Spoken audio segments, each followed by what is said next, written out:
Hey, Charlie, everybody. Welcome to another episode of Father Time. I am your player partner, host De'Meco Blair, aka Sir Winnie. This is my brother, De'Meco, and it's just us in the chair again. I love it. How is MJ? MJ's good. Yeah, a couple rough nights, but overall, really good. Shout out Ube. His little piece of advice of being grounded got me through the week. It's really given me a new sense of appreciation and realization of just sitting in those moments with my daughter and just like taking it all in, like just looking at her. Like I put her to bed last night or the night before, and I just like looked at her. Most of the time when I put her to bed, I'm like also sleepy, so I'm like, all right, it's nap time for all of us. Let's go to sleep. But this, I was like, I'm just looking at you, like not a care in the world, just peacefully, just sleeping and feeling at peace in my arms, and just being okay with all that is was really great. And yeah, it was Kate's first week of softball, so that was a big thing. But now she's on spring break, so yeah, it's like right after the first week of practice, the first like hard week is like, all right, y'all. Yeah, I'll see you in a get week. out of here. All that stuff we just worked on, you're gonna forget, and we got to do it all over again in the week. So exactly. See you on 2. Yeah. No, it's I think that's something that when he was saying it, I was sitting there. I was like, oh yeah, I know those feelings. I remember those times because I still do it right now. Like whenever I put Goose to bed, I'll just like stare at her for an extra second or two. It's like, you were this small human being that, like you said, it's like I used to know when I held you when you were asleep. Like you could feel the whole body drop into the bud. Like when you're holding her, you can feel the she like falls into your body more. The snuggle comes like way harder. So it's like you feel comfortable. You're at ease. Like you said, you're peaceful.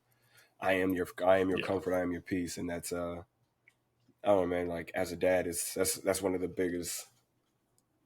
For me, it's like I won moments. It was like I'm up at all times. I know that she feels comfortable and safe here, and I am her safety. Like I know that, and she knows that. Yeah, so we're good. That's real. Like no matter what bullshit you go through in the day, like feeling that is so real. Is so real. Like I can only imagine the sense of relief and just release that Kate has when she comes home and she sees Mayari after being on her feet for 12 hours, basically. Because I feel that just being at work for 8 hours, and I'm like, oh man, this is great. But having to deal with other people's kids and then being able to enjoy your child, it's ain't nothing better than that. I'm excited to get to the stage you're at now, where I'm seeing Penelope's artwork behind you. Yes, sir. And it just says Dad. I'm like, man, that every time we're on, I'm a little jealous. I'm like, oh man, I can't wait for that moment. It's like I can't wait. Art's getting better too, dog. Art's getting better. She's starting to tag shit up. The last episode, I think, not last episode, but the last time we talked, she had tattooed my arm up with expo marker. So I had another sleeve. That's what's up. Yeah, those are the moments that are good, bro. Like I know you got your sleeve on your arm, like your half sleeve. I would like give her some markers, man, and have her fill in the blanks. It sparks creativity. Oh, that's what I'm hoping. Yeah, legit. That's what I'm hoping. I had Goose do it when it was just like up here, and now that like I have more, I'm like, bro, you can color this whole arm if you want. It also gives me as a dad that time to just go to sleep. That's like a 5-minute nap, and I know it. That okay. And I know so maybe on this episode, I told this to Kate. I'm like, you know what? If it's just me and Blair, why not just get him to commit to watching a single episode of Bluey? Because they only 5 minutes long. This man is crazy. But no, I'm excited to have Mayari draw a tattoo for me when she understands what it means, like to create a piece of art. I'm like, all right, whatever you draw, baby girl, is going on this body the next day. Like it's going to be the activity. For life. Exactly, for life. Of watching an episode of Bluey, and I asked Goose, I was like, hey, you want to watch one of these? And she was like, no. Pass. I was like, why? She was like, It's exactly what she said. I was like, why don't you want to watch Bluey? She was like, Bluey's for like little babies. And then I'm not a baby. And I was like, I'm not who's a that is baby?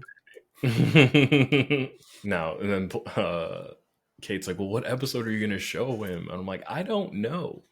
Because, like, obviously you could start with the first one, but, like, that's not the best one. But it's a good intro to the series. To the series. But before we jump into that, I wanna ask you, because I know what date it is. Have you had a chance to watch any of the X-Men '97? Because I know you've been watching No, I the haven't. cartoons. I haven't watched anything yet. I'm gonna end Okay. up taking some time tomorrow in between editing, and I got a homeboy in town that I haven't seen in a while. So in between Okay. editing and posting up a cut for a little bit, I might have it on in the background while I do some edits. But no, I've done my Got you. extensive, like you said. I've been looking at them, and I've been taking the time, the father time, to watch some old episodes. Same thing, oddly enough, with Kong on Apple TV. Mm. I've been watching the Monarch show, trying Mm-hmm. to get ready for Skull Island. You know what I'm saying? So I've been on my Mm-hmm. movie tip for a while. So if y'all got any suggestions on movies the dad should be watching, please let us know, because it's starting to, like, my days are going to start getting to the point where they're edit or school work, whatever you want to call it, and then edit, and then goose, and then practice whatever she has, because just Mm. recently we signed Penelope up for soccer. So Penelope will be playing soccer for the first time, where we got an athlete. I am, like, in my head instantly, everything, as soon as she said that she wanted to do it and we signed her up, everything that I've wanted to do as a parent popped in, like all of them. Every thought, like, I saw draft day, first goal, first hat trick, go from 90 feet out. Like, it was so many crazy things that popped in my head. And the only thing that didn't go through my head was watching her find love for a sport, not this sport or whatever it is, Mm. but just finding her own love for it. Um, so I had to take a step back and realize I'm not playing soccer. I'm watching my child play soccer, and Mm. damn it, if that's not one of the hardest fucking things to do. But I mean, that kudos to you for doing it as quickly as you did, because obviously, I mean, there are parents that don't recognize that, Yeah, and they don't recognize it until it's too late. And yeah, so, like, I would imagine that's a 48-hour turnaround time where you got excited. You spent a day of just, okay, draft day and yeah. signing the letter of We intent signed to and all LSU that for stuff. Like, soccer. Gave LSU their first national title in soccer, all within, like, but it wasn't 24 hours, because I have coached.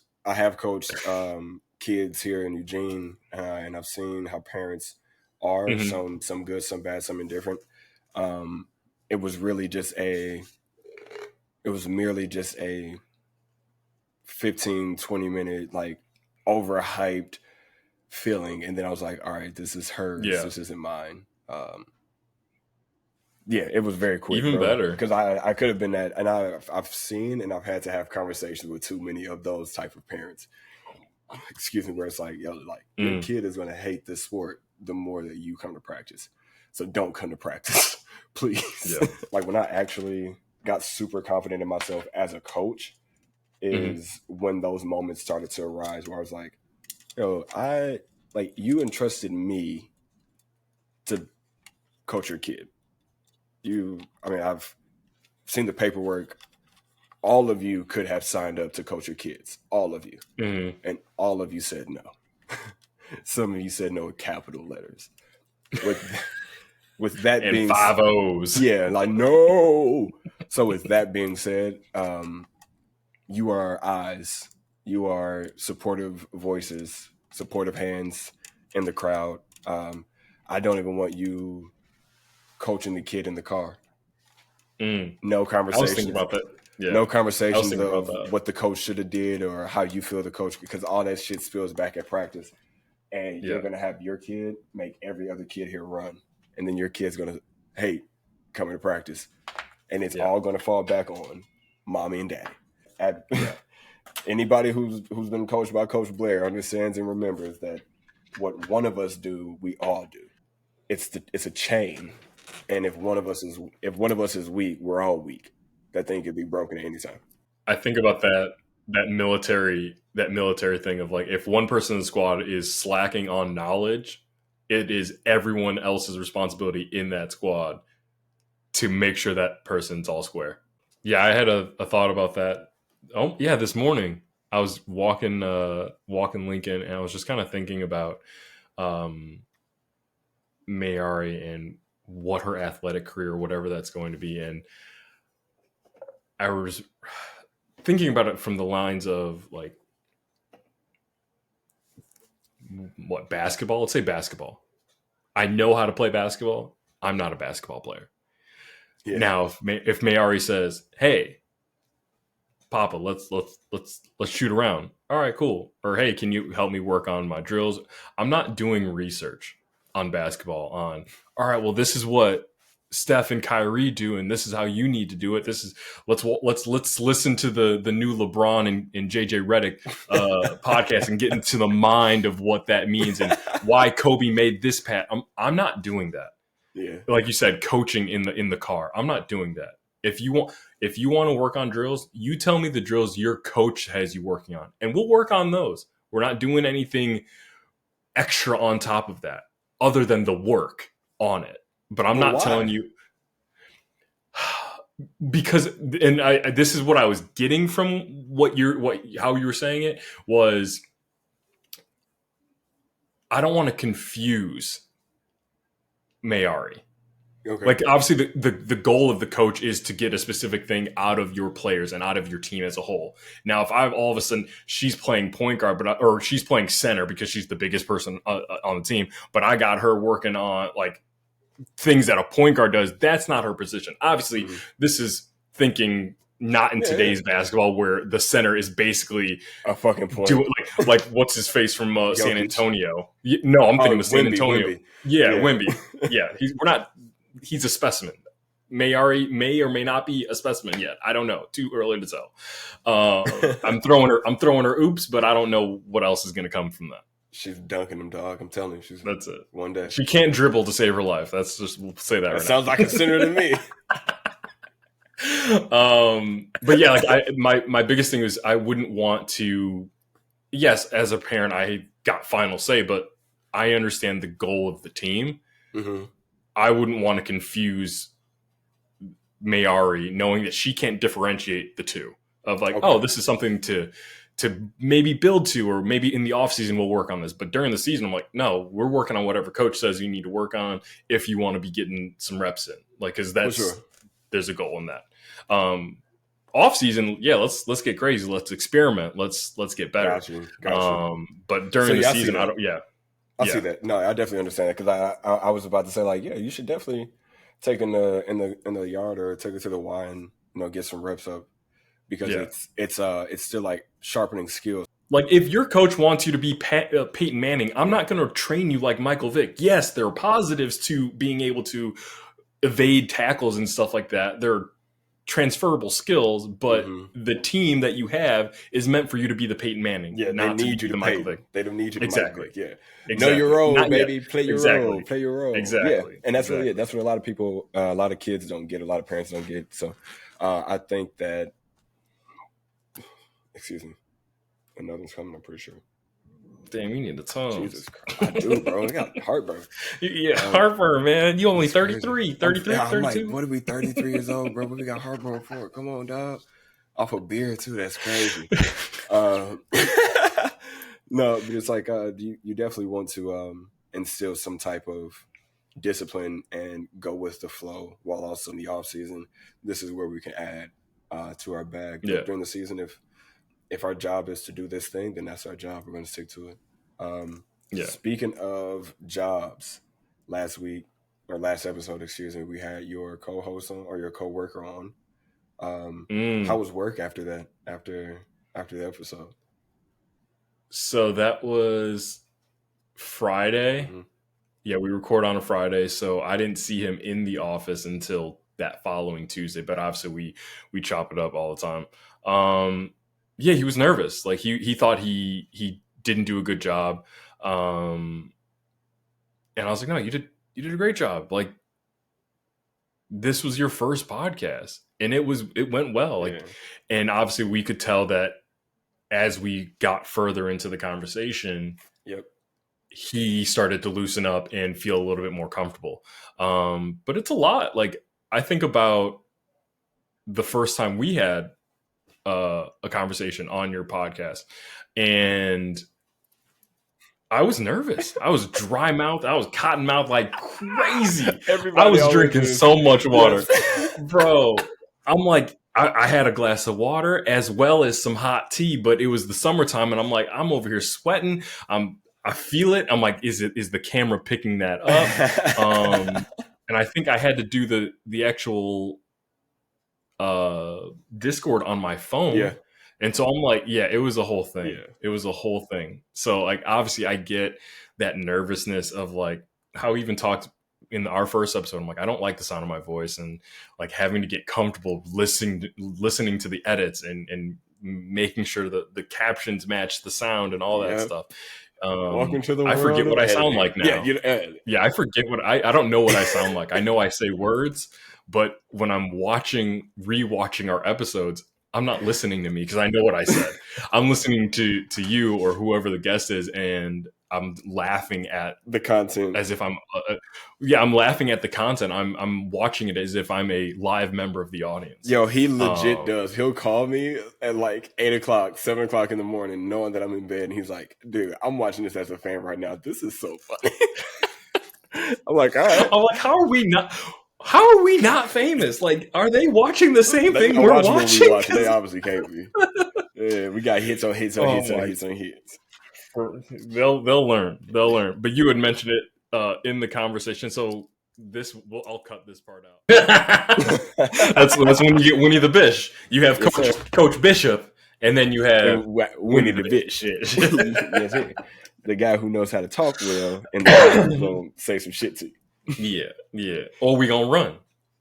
Yeah, either one. So, all right, let's jump into one of these father questions that I actually have.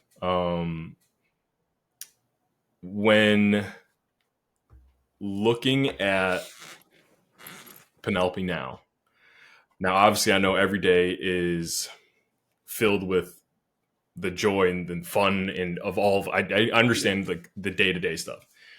Do you ever find yourself missing the easier newborn stages or those earlier stages where things may have been a little bit more predictable of like, oh, bedtime, nap time, feeding time, and all that stuff? Do you ever find yourself missing those do moments? Yeah, I think we all can say at certain points there's those moments where you want to be a little selfish, so you want to. You still want to stay up and, as simple for me, it's like I said, I want to go bowling or, play some video games without being interrupted. Things like that, smoke some pot. But sure. You find the times to make those things fit into what you're already doing. But yeah, it's a lot of moments, especially like I guess when it comes to editing, right? Like knocking out the podcast or days where I am doing the podcast and I feel like I have my wife's schedule and my schedule don't mesh, but we have to force them to mesh in order to get, especially the days that we have Goose, to get those days to fit.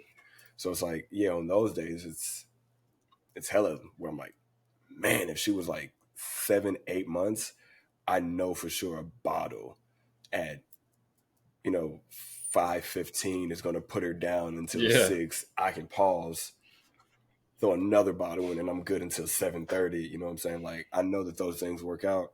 Yeah. Now, was that a guaranteed every single time? No. But more often than not, I knew my child.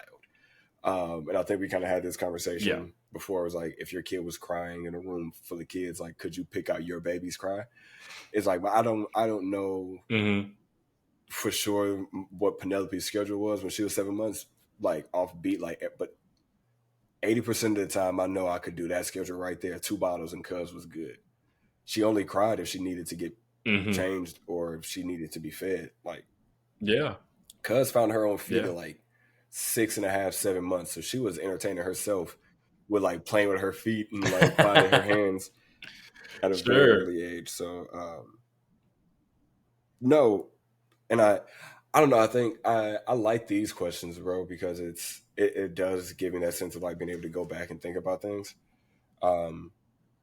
And I Yeah, never want to ask you questions that can put you in a hypothetical because I want you to be able to be grounded and enjoy the process as it comes along. But for sure. um, what do you feel like is going to be a challenge as Mayari gets older, as your wife, her schedule that she has currently, and the current schedule that you have, is all that is going to change as she gets older. So, how do you feel like you're going to be able to either attack that, or how do you see that being something that's um, like a challenge or something like how do you fix that? I'm gonna ask you a question. What age? Give me an age, because obviously Okay. my mind moves. And as you kind of saw Penelope's whole professional Yeah. soccer career flash before your eyes in 15 minutes. I've done that since I mean, I feel like every parent, especially dads, do that as soon as Yeah, for that sure. baby's in So the no, world. I'll put you at my age. First and We second go grade. through the hypotheticals. First, second grade. All right, so first and seventh grade, 7 years old, just Yeah. starting a Yeah. soccer So like, team. That so whole okay. the day for So you I'm would looking. look like, or the year for you would look like this. Your wife, Kate, has softball practice starting in March. Mayari Mhm. will have soccer practice March, the end of March, beginning of April. Soccer practice, soccer season starts for MJ. And then yeah, okay. It And it's going to coincides be with a the same 4 or 5 season week as Kate's process because season. it's Got seventh grade or first grader, so they're not going to run them too much. it. You know, most of the time it's the first 2 weeks of practice is Yeah, just them learning the game, and then you got 2 games, right? So yeah. she has a 4 or 5 week process of being on the soccer team, and then you still got work. Wife Okay. still got work. Somebody got to take Mayari to school. All these things. So, what is? Yeah, all the same responsibilities. So here's Yeah, my for sure. question, Let's because go again, for it. I want Let's to get fully this form hypothetical this right. thought. Yeah, if we're gonna do it, I'm gonna be prepared for this. I'm studying for the test. This is what this is. Uh, Mhm. so Penelope is in soccer, practicing with the team. How often are practices and how So often are games? Because I can give you, yeah, so I can there's really practice three break days a this down. week, and there is Okay. 1 game a weekend, and then playoffs. It's Okay. uh, So 1 game each day, or of the weekend. Excuse me. got So it. Okay. you're yeah So yeah games on the practice weekend, 3 days a practice during the week, week. games once a weekend. Okay. All right. So yeah, I mean, going through that in my head, it's going to be hard. Like it's without a doubt going to be difficult, because I've experienced a fraction Yeah. of that just this last week. Um, but yeah, throw in the rush from work to get home to pick up Mayari from school, because obviously she's going to be at school. She's not going to be at daycare, which is right upstairs. She's going to be at school, so I'm going to have to go through rush hour traffic, pick her up, get her to practice, get her home, fed, Mm-hmm. bathed, and then Kate's home. Um, I think it would be the perfect combination of our sleeping schedules, because I'll still be able to stay Yeah. up with how late you stay up. I might not be able to wake up early, and that's something I actually kind of pivoted even just recently, where I used to wake up at 3 o'clock in the morning so that I could work out. I could get my 2 hour workout right here in this room before I got to the office. I've thus since changed where I work out during my lunch break at work, so then I can sleep in a little later, and not have to compromise any time at home where I'm doing something other than being with Mayari and Kate. So I think for that first, it'd only be for 5-6 weeks. I think softball season goes from March to maybe the last week of May, first week of June.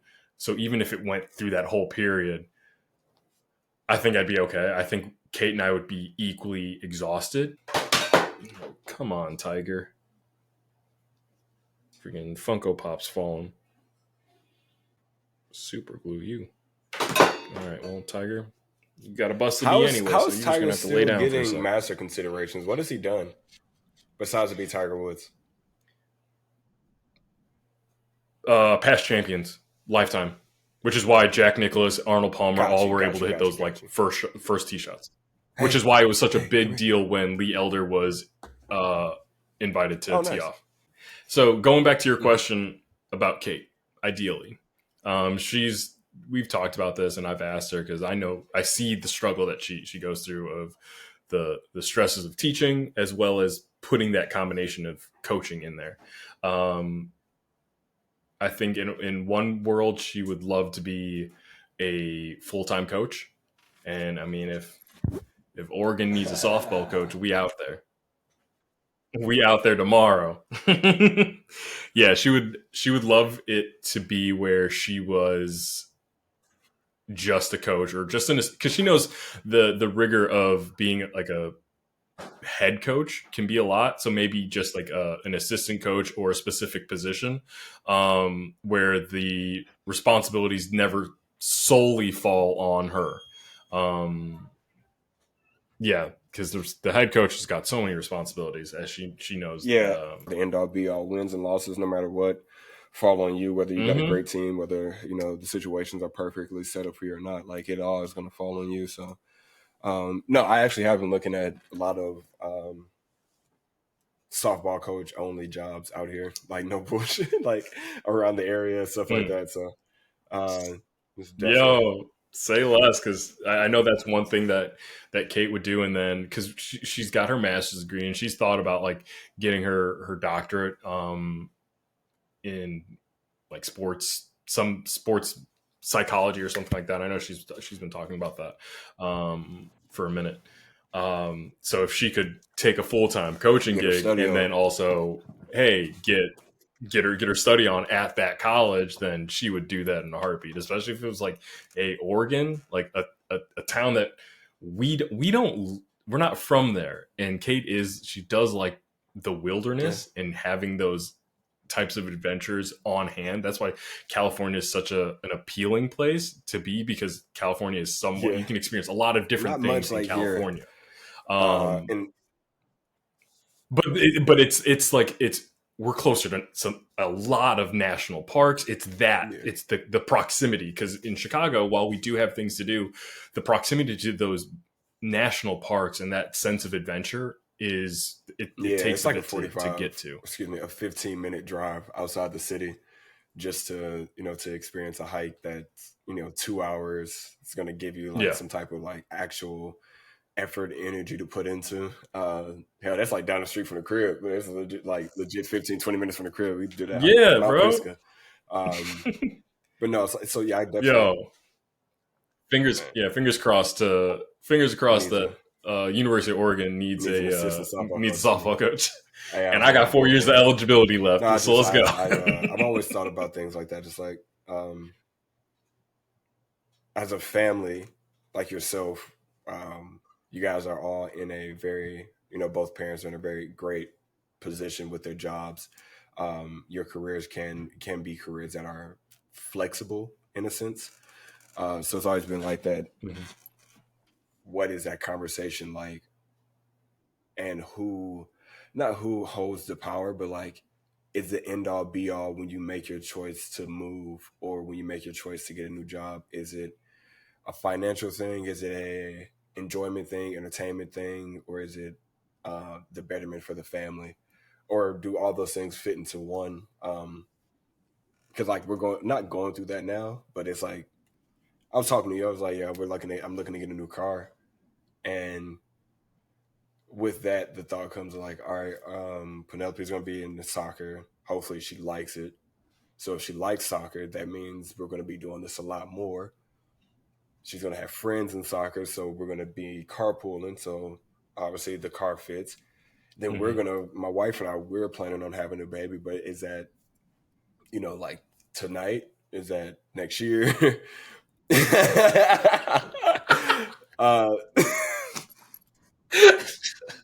This ass on air. Look, you miss 100% of the shots you what's don't up? My boy, my boy De'Meco over here getting turned up. We both getting crooked now. Let me talk to you. Put the baby to bed early. We all gonna be walking bow-legging in a second.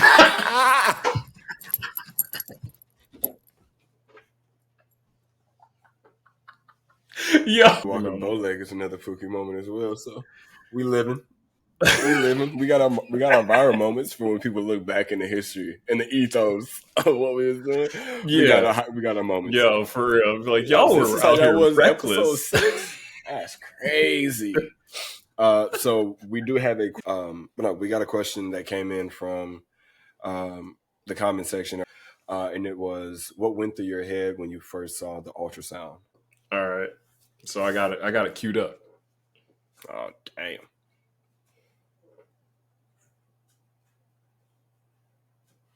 Oh, look at that. Look at that little baby. So that was July 4th weekend, 2022. Oh, damn. So we found out we were pregnant in April. We waited until July 4th so that we could tell our families in person at the same time, because we didn't want either one's family to know before the other. Yeah, that first appointment was crazy. It was so surreal to look at my wife and know that my child is there. Like, she's holding my child. Obviously it drastically, like, the way I looked at Kate drastically changed when she told me she was pregnant. Because then I'm like, oh, okay. Like I said, I see the whole thing playing out in my head. But yeah, seeing it in person, the ultrasound, I was like, it just threw me. It threw me. And what really threw me, and I got this queued up too. Yeah, the heartbeat. Now, obviously, the doctor's office said, "Oh, no recording or whatever." I'm like, bullshit. I'm recording this heartbeat. Like, oh yeah, you're gonna be fucked up. I'm recording everything. I love how they want you to pay for that by like telling you not to record it. Like, no.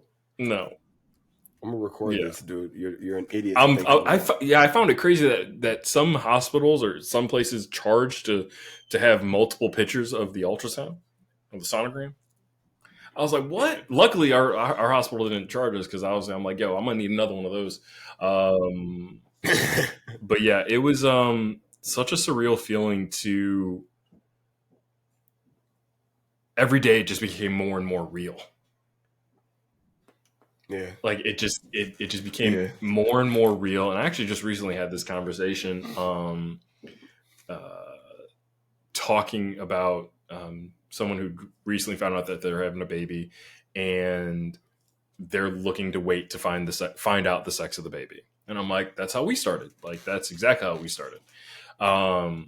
But every doctor's appointment, I was like, Kate, what if we just like found out? Like, I kind of want to know. Like, I just want to know.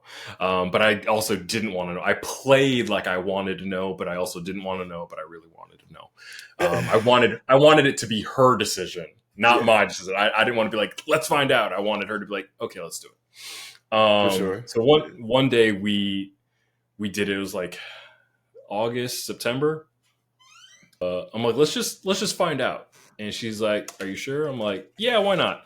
Now, the night before, her Apple Watch basically told her she was dead because of her heart rate. Like, her heart rate wasn't registering. So, like, when your Apple Watch gives you that alert of some sort, like, it was monitoring her heart rate while she was sleeping.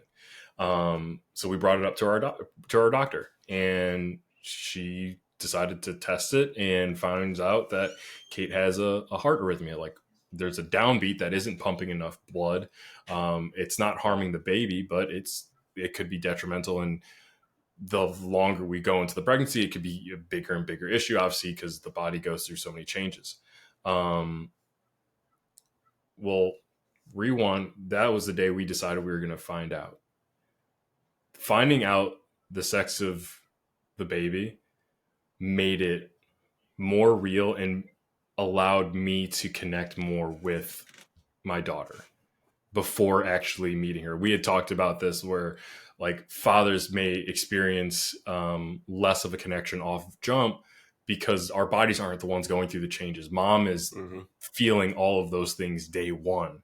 Like immediately she's in mom mode because, hey, she can't have sushi. She can't smoke, drink, or go bungee jumping. Like she can't do none of those things. Ma'am, sit down. Sit the fuck down. Exactly. But dad can obviously do those things. So I was talking to my friend and I was like, I don't want to sway you, but finding out the sex of the baby allowed me to connect with my daughter sooner because I was then identifying when I was talking to my wife's belly and singing and taught, and everything changed because I know, one, we already had a name. We told the world July 4th that we were having a baby.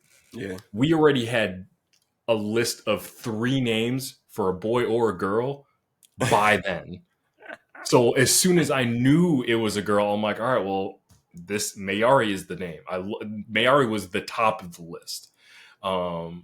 People always ask, oh, well, what were the other ones on the list? I'm not telling you just in case we have other kids. I don't want you to steal my names. Yeah, we got them. Back up. I'm not worried about people stumbling onto them because they're not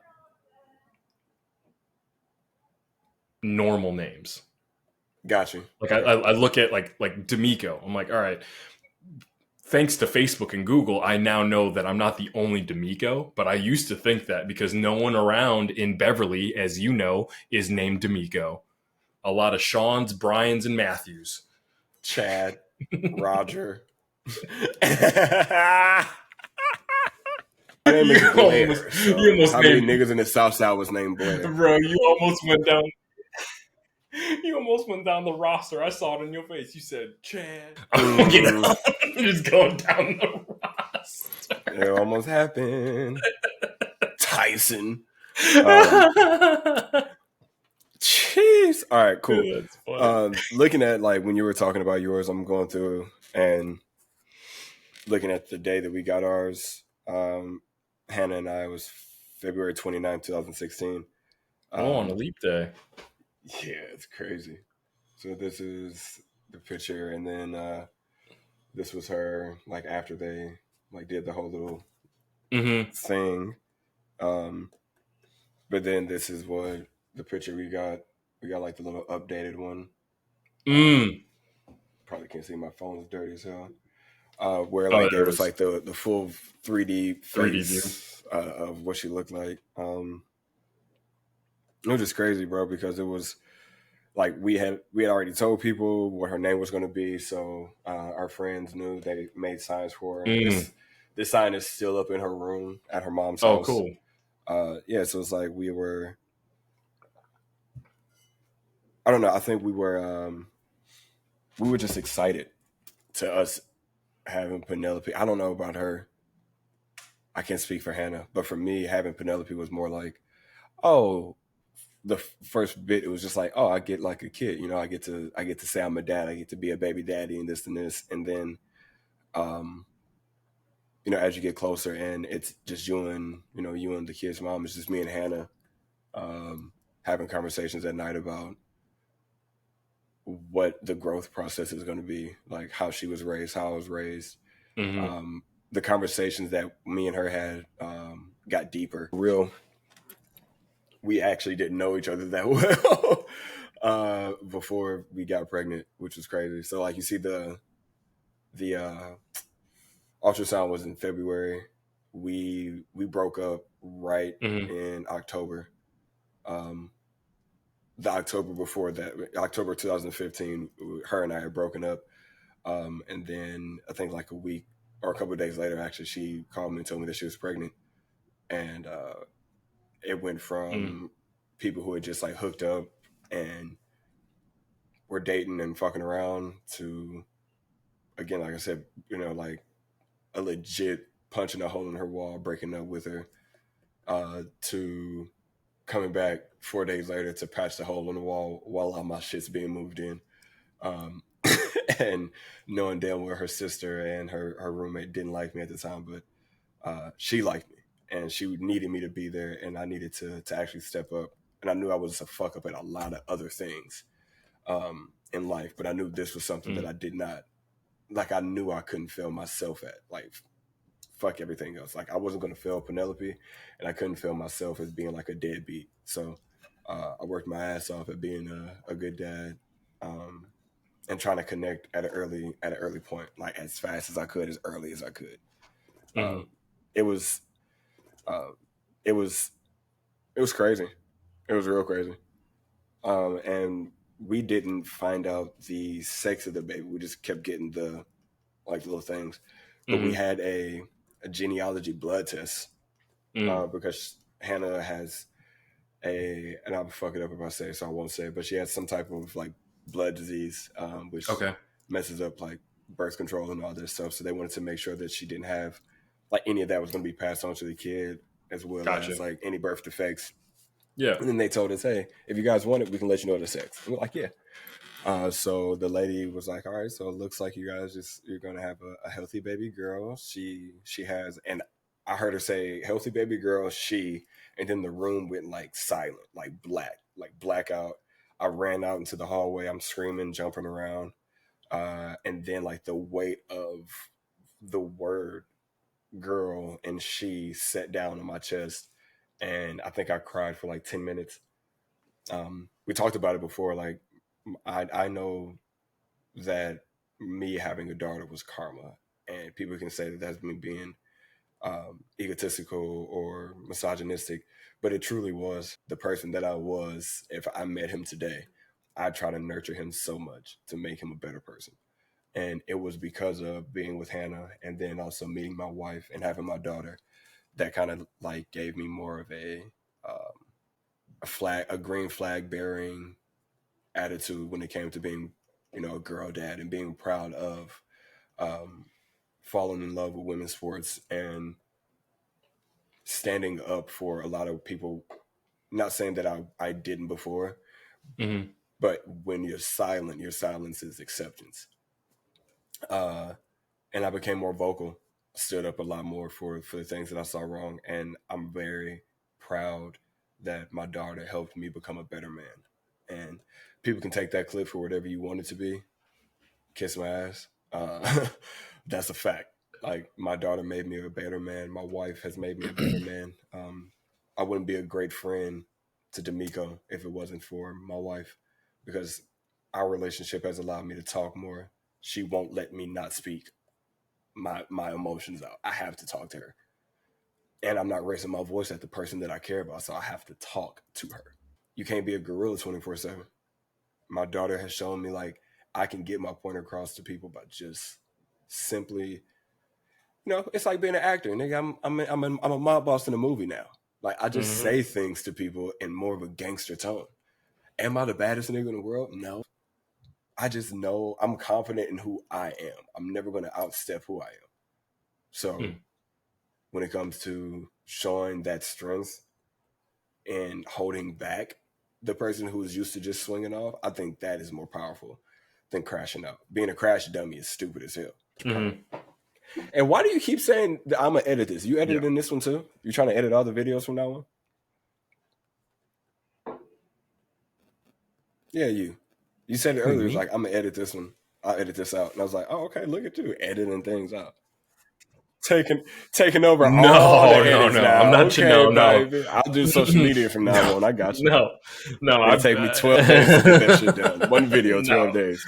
But yeah, no. I think 10, 15 episodes in, I think, I mean, you're never late if you're going the speed limit, right?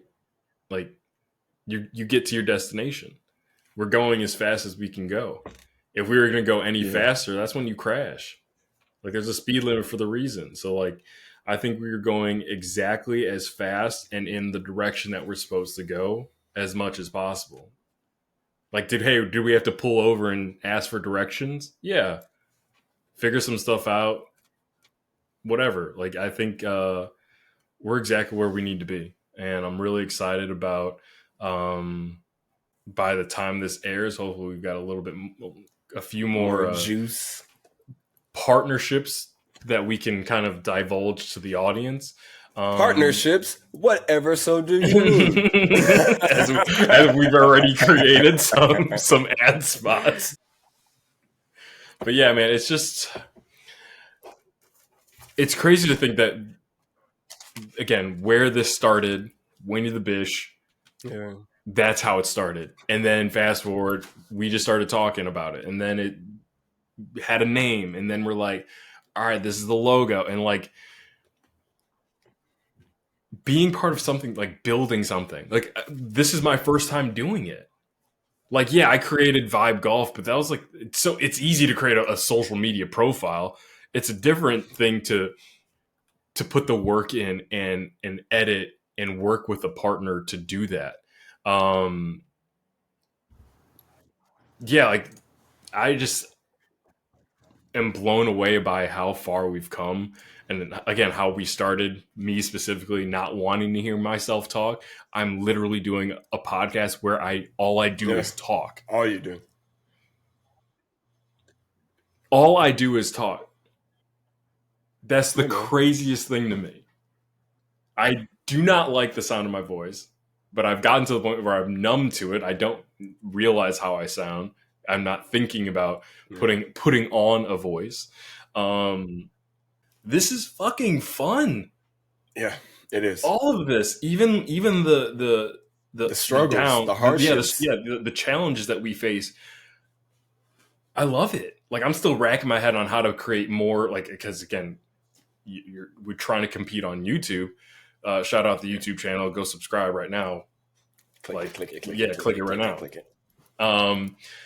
But like I watched all the YouTube videos about like creating captivating thumbnails and trying to compete with the likes of like a Mr. Beast and all these giant production companies. I'm like, all right, well, how do you compete with that? Obviously, I understand like those viral creators like that happen once every so often. But there are millions of people creating on YouTube. Like not everyone's doing, like you said, if everyone's super, then no one's super. Like, yep. So we're just working towards that. And again, I remember, who was I listening to? But like falling in love with the process, doing like the Kobe thing, doing the Jordan thing of like being a student of the game, like the game of life, whatever it is. Student of golf, student of life, student of fatherhood. Like that's, you always have to be wanting to get better. Like you don't want to be the same dad you were 2 years ago, let alone yesterday. Like I'm always trying to be a better man, but like think about like I'm always trying to be a better dad. And the only way I know how to do that is literally parent my child the moment that I'm parenting them. Don't think about yesterday. Don't think about tomorrow. Be the parent they need in that very minute. That's the best possible dad you could be. You know, I can't parent Penelope like a 5-year-old when she's 8. I have to parent that 8-year-old, which then means I have to get better daily, which means it's challenging yourself, which means it's having conversations with your boys openly and vulnerable, and being vulnerable, where you're like, hey, bro, this situation came up and I truly do not know how to handle it. Mm-hmm. Can you please give me some advice, even if you don't know what the fuck is going on? So it's all those moments that come into play. And I feel like if you can be comfortable with being uncomfortable, be okay with knowing that you're not going to be the greatest, you're not going to always have the answers, but sometimes your child has more to tell you about the situation than you can ever know because you're not that 8-year-old, you're not that 6-year-old. So parent, like he said, parent the child in the time that child needs to be parented right now. You know, like that's it. No days of futures past. You know what I'm saying? You can't do that shit. That's not a kid. None. Like, it's fun to do that as a dad and reflect in your own time. Yeah. But like to be like reminiscent, like how we have these conversations. But yeah, like baby girl needs Papa to be present. Like, yo, like I'm not worried about the boo-boo I had 2 days ago. I'm talking about this boo-boo right here. Yeah, this new one. Yeah, and I need you to be present. Yeah, I don't need, you don't get no gold star for the Band-Aid you put on this knee. I need you to put a Band-Aid on this knee. On Disney. Which knee? Disney. Yo, speaking of Disney, are we just gonna transition into an episode of Bluey? Let's do it. Perfect. I got one lined up. I think it. All right, I'm gonna read the intro or the little snippet. The episode is called Takeaway. 5 minutes feels like an eternity as dad and the kids wait for their takeaway order. So, being present, recognizing your kids. A few moments later. Yeah. So he said, "Meh." No, I said, yeah. I said, yeah. No, that's nice. Said it with meh. I was. My heart almost just broke. No, that's actually a really good show, dude. Like things like that. That's being a father. What he went through. Stress. Should have listened to wife the first time. Just come home, leave the spring rolls. It's all good. Is she crazy? No, you're crazy for sitting down with 2 kids by yourself. You're outnumbered. Yeah, and then wanting to stay. All to realize, like, you know, sometimes you just gotta go with the flow. There were obviously other episodes that I wanted to show you. Maybe that'll be a piece of content. I will, because I know you don't watch Bluey. I will make a piece of content for myself. My top 5 Bluey episodes, and hopefully that'll give you a list of things to watch. Because there's one episode I cry every time I see this, every time, and it's for no other reason but because it's just like emotional. But yeah, I had 3. That was the one I was like, oh, this shows more of the father and that balancing act. The other ones are about the kids and more of their growth. For sure. But yeah, I was telling Kate, I'm like, how are they able to pack in so much emotion in 5 minutes? It's complete. I have no questions about that episode. None. No, I know exactly what I got. None. The story was told. It's crazy. Y'all could have been anywhere, but decided to rock out with us here at Father Time with De'Meco and Blair. I want to thank you for rocking with us. Be sure, if you're not already, hit that subscribe button, like, comment, share, tell your friends. Send a pigeon. Father Time. Yeah, send a pigeon. Yeah. Father Time with De'Meco and Blair. There is no playbook for this thing called fatherhood. So just be there for your kid the day that they need you to be there and the way that they need you to be there. Go at it scared, but know that you're not going at it alone. We love you guys. Make sure you tell somebody that you love them. Peace.